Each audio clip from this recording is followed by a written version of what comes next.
Okay, so those of you who read my midweek know that we're repeating Easter, yes? Yeah. Those of you who didn't read my midweek don't know that.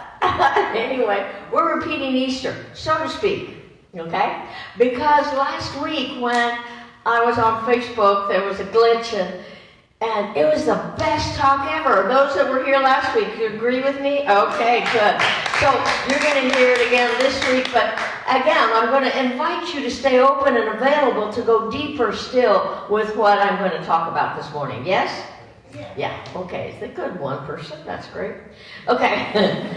So I thought, I told everybody last week, I said, well, next year I'll do the same talk. And on Monday morning, I'm doing my meditation, and I hear Spirit say, no, do it this next week. I said, what? Never done the same talk in 2 weeks, the same, next week.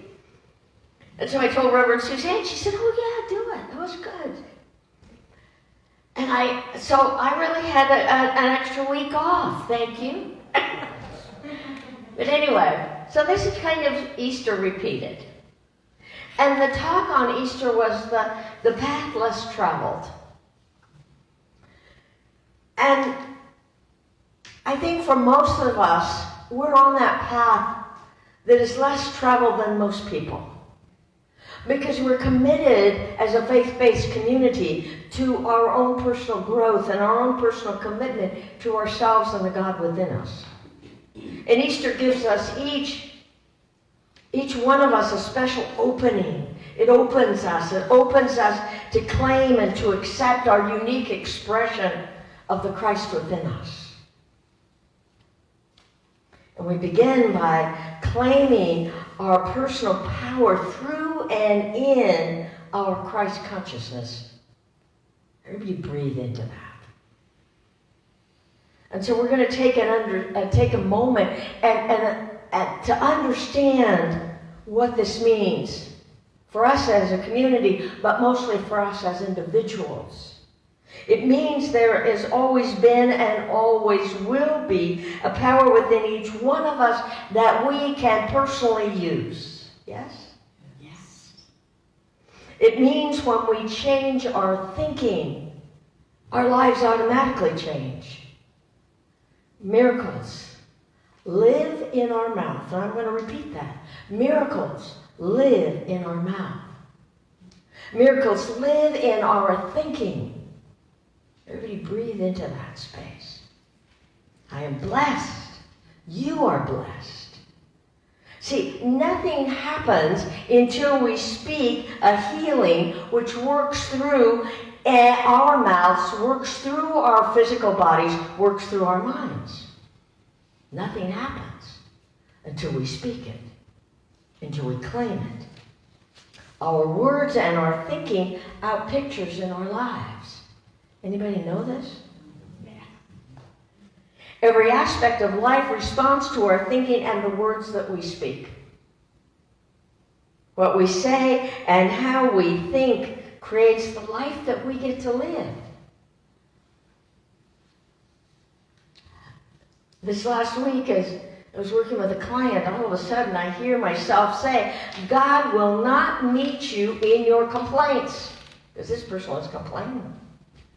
And I realized that it isn't that God doesn't love us and want to be a part of everything that we do, but when we start complaining, that's when that infinite wisdom isn't there, because it doesn't hear the complaint. Now hear that. How many times have you been angry or complaining that you felt alone? Anybody? I have. Because you see, that spirit of life can't be there, because in truth that isn't who you are. I loved that. God will not meet you in your complaints or in our anger. So we want to breathe into that space. Okay. If I'm angry, if I'm complaining, I'm not going to get the inspiration that I am looking for in that very moment. It doesn't mean I'm bad or wrong or that God's left me. It just means that the inspiration and the sense of love and the sense of unity will not be there for me. Well, I guess it would be a really good idea to stop complaining. This is why we feel so disconnected when we complain. This is why we feel so angry. Or at times we say, where's God in this? Anybody? Not this group, but you know somebody. I do. I have names. No. Releasing old beliefs about ourselves, about life, lifts us up. It lifts us up. Imagine that when we change our beliefs about ourselves, we get lifted up like a helium balloon. It just floats. It's so light. We become free into our own divine nature. Lifted up. It's like, oh, if I stop thinking this that I continuously think about someone or something, I can be lifted up. Just feel that. Free at last. Thank you, God. I'm free at last. God in us, as us. You see, we get so used to calling life out.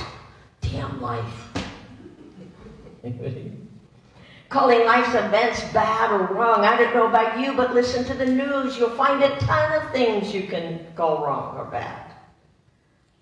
Our complaints shut the door to our divine self.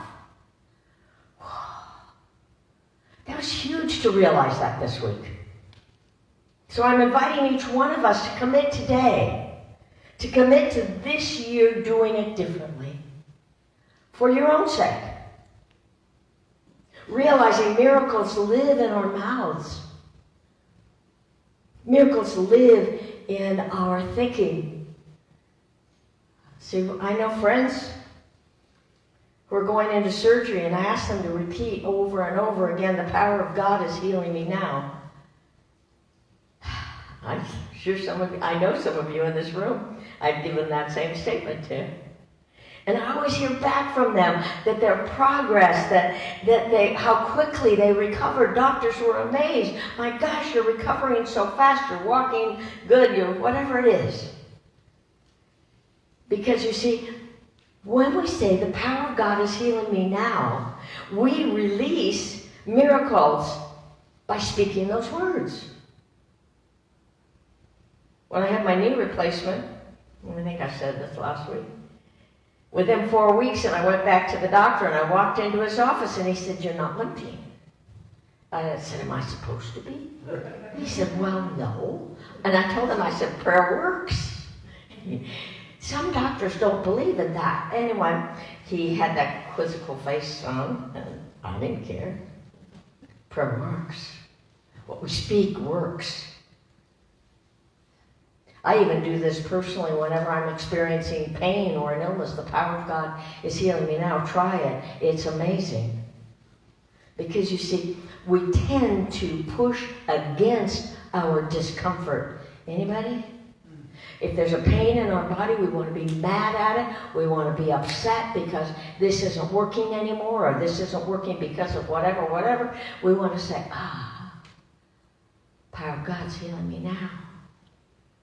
Because even if it doesn't in that moment heal our body, it's going to heal our minds and our thinking. Because you see, when we push against life, we really we are at war with ourselves. Everybody breathe into that. Because it puts us at war with ourselves. And I think, if you stopped and thought about it, you'd say, well, I don't want to be at war with myself. No. So let's just shift our thinking into the miracles, into the power that is greater within us. Because you see, the path few people take is in supporting ourselves in speaking healing words. Not many people are willing to speak those healing words for themselves or for each other. Miracles. Miracles live in our mouths. Change comes from our thinking and our beliefs. God will not meet me in my complaints.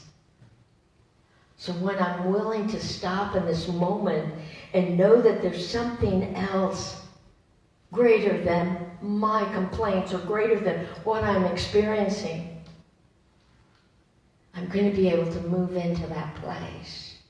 So I invite each one of us to deepen this morning and to remember the sick woman who knew if she could just get through the crowds, if she could just get through the crowds and touch Jesus, that she would be healed. Her beliefs, her thinking, her faith is what healed her. And Jesus turned to her and he said, by your faith you are healed. He didn't say, I healed you, you lucky lady. He said, by your faith. She believed. She kept moving through that crowd until she got there. Today we ask ourselves, where is your faith? Where's my faith? And what is our faith in? Everybody breathe into that. Because I think it's a question that we can answer and open to the greater sense of ourself, because it's up to each one of us where and what we give our power to. I'm really learning that. And it's quite joyful. Do I really want to give my power to that? No.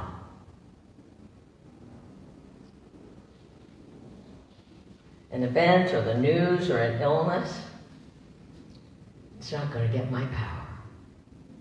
I invite it not to get yours.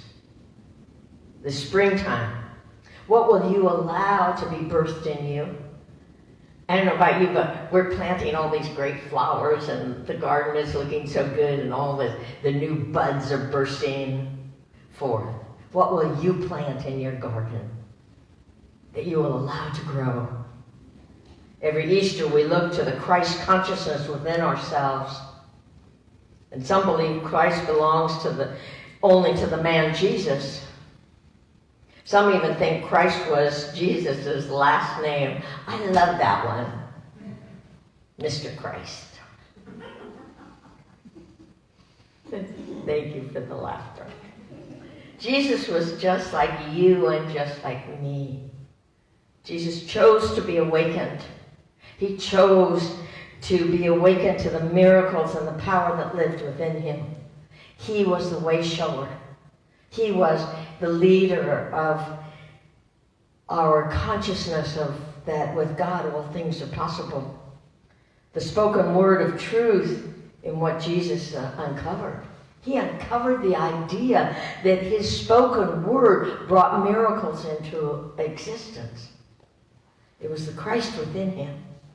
Jesus knew the miracles were in his words and in his thinking. So I'm asking us today to incorporate, to bring greater into our everyday lives. Jesus said, the Father within doeth the work. He knew the power of God within him. He knew God within, and the miracles were in his spoken words. He knew God as his source, as his Father, as his Creator. The power within, the power of God within is my hope and my glory. He set the bar high for each one of us.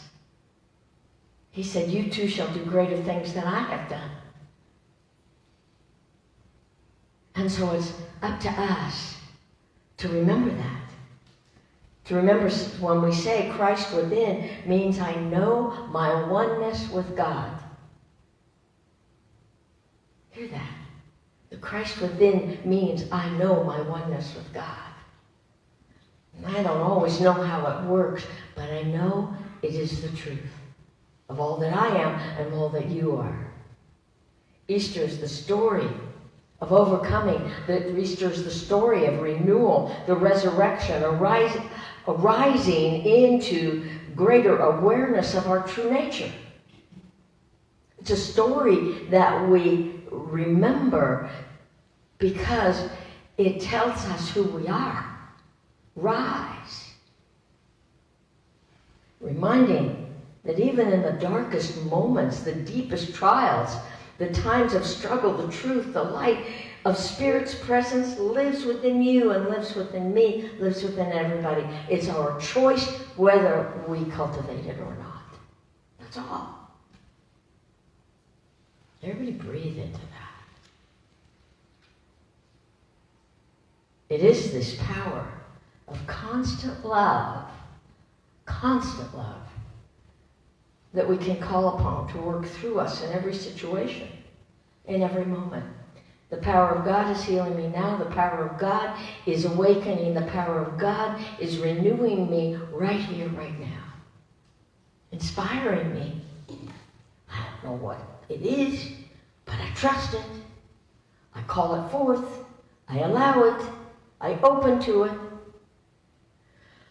Breathe into that.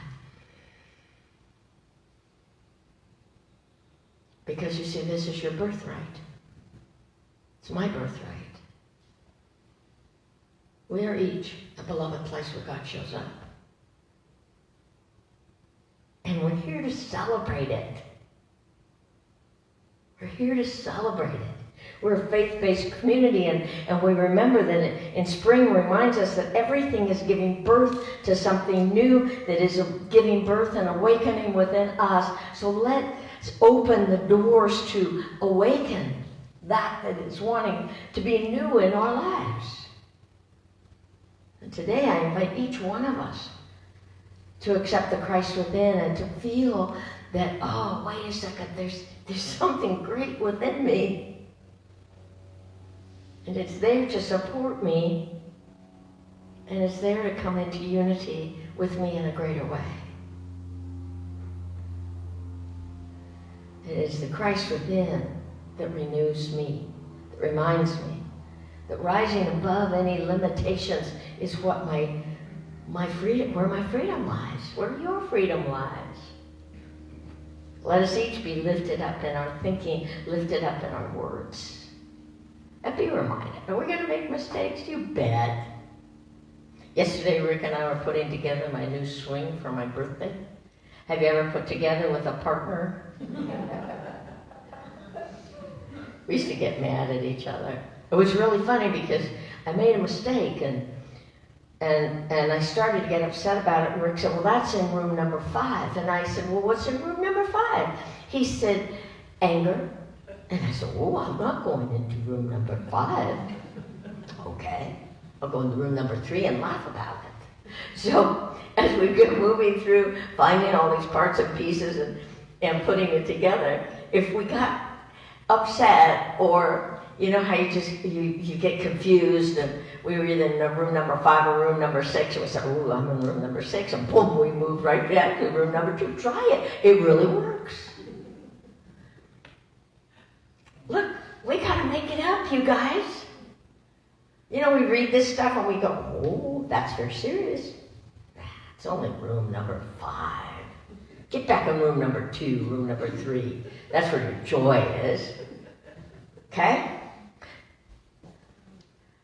So rising above any limitations is what our job is. Rising above whatever condition or situation that right now seems to have your attention. Let us each be lifted up in our thinking. Let's each be lifted up in the words that we say. Spirit is alive within you, within each one of us. Love is moving in and through every aspect of our lives. But we got to keep the door open. And remember to raise and praise our life in that name of love, no matter what's going on. There's something really great being birthed into my life, into your life, and when we focus on that and allow it to unfold, this is definitely taking the path less traveled. The powers of God healing each and every one of us now. The words we speak healing each and every one of us today in a greater way. So happy second Sunday of Easter. And we'll do Easter every Sunday. Let's take this in the prayer. So we breathe deeply into the sacred and holy place that we have created here together, knowing and accepting that there is only one life, one power, one all-loving, all-nurturing presence, by whatever name. I call this God, the infinite, the divine, the beloved. The light of truth, the open heart. By whatever name, there is only one. And it is the life that lives and breathes within me and within you. And I know where there is a need for healing, that the miracle-working power of God is healing you right now. And that we allow and we open to that inner wisdom, that inner power that is in total and complete partnership with each and every one of us. For we are the beloved place where God shows up. Uniquely expressing, uniquely experiencing life. This is what I know. And that right where we are, God is. And the more that we focus on that powerful, loving presence in us as us, we are lifted up. We rise. We rise above conditions. We rise above situations. We rise above circumstance, so that from God's eyes, from God's presence, we can see clearly and greater. And allow the healing to take place so that we can claim that healing from that higher consciousness. This is what I know to be true. Where there is a need for a healing in your life or the life of a loved one, I call forth that miracle-working power of God to awaken deep within each and every one. To be the guiding light that guides you through every situation, every circumstance. And recognizing that you are never alone. This is what I know. And greater than what I can speak in words, I know is already taking place in the mind of God. And I trust this divine mind that lives within me and lives within you, and is at the very center of all of creation. So I just release this, my powerful word, into the ever-living, loving law of God. It is already done. It is wholly complete. And if you're in agreement, please join me in saying, and so it is. Amen.